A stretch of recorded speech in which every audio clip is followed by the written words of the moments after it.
Hi all எல்லாரும் எப்படி இருக்கீங்க? நல்லா இருக்கீங்கன்னு நினைக்கிறேன்.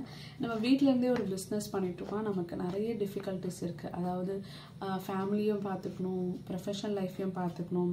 இங்கே நம்ம கேப் விட்டுனா நம்ம கஸ்டமர் நம்மளை விட்டு போயிடுவாங்க அப்படின்னு நிறைய கஷ்டங்கள் இருக்குது. அந்த ஒன் ஆஃப் த கஷ்டம் என்னென்னு பார்த்தீங்கன்னா, நம்மளுக்கு ஆர்டர் வந்துடும், நம்ம அதை பேக்கும் பண்ணிடுவோம். பட் அது ஒரு கொரியர் கம்பெனியில் போய் சேர்க்கறதுக்கு, அதாவது கொரியர் அனுப்புறதுக்கு எவ்ரி டைம் நம்ம வந்து ஒருத்தவங்களை டிபெண்ட் பண்ணியிருக்கணும்.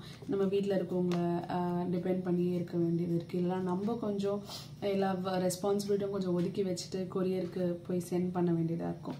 அதுக்கு ஒரு சின்ன டிப்ஸ் இருக்குது. நீங்கள் கஷ்டப்படாமல் உங்கள் வீட்லேயே வந்து அந்த கொரியர் கம்பெனிஸ் வந்து கலெக்ட் பண்ணிக்கும். அதுக்கு நீங்கள் என்ன பண்ணணுன்னு பார்த்தீங்கன்னா, உங்கள் பக்கத்தில் இருக்க டிடிசி கொரியர், இல்லை வந்து ப்ரொஃபஷனல் கொரியர், இல்லை எஸ்டி கொரியர், இல்லை உங்கள் வீட்டு பக்கத்தில் எந்த கொரியர் கம்பெனி இருக்கோ அந்த கொரியர் கம்பெனியில் போய் நான் B2B அக்ரிமெண்ட் போடணும் அப்படின்னு சொன்னீங்கன்னா அவங்க சில டேர்ம்ஸ் அண்ட் கண்டிஷன்ஸ் வச்சுருப்பாங்க.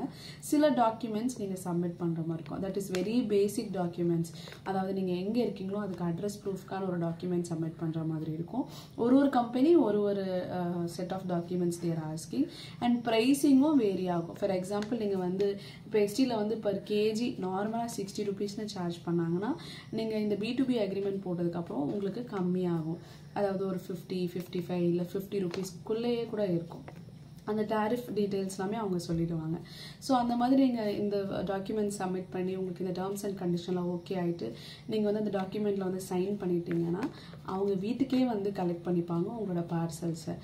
நீங்கள் கம்மியான பார்சல்ஸ், அதாவது வீக்லி வந்து ஒரு 3 பார்சல், ஒரு 5 பார்சல் போட்டால் கூட பரவாயில்ல, they will come and collect it. அது மட்டும் இல்லாமல் உங்களுக்கு வந்து மந்த்லி சைக்கிள்ஸ் இருக்கும். Daily you don't have to pay for it. Monthly உங்களுக்கு பில் வரும், அந்த சைக்கிள்ஸை நீங்கள் பே பண்ணால் போதும்.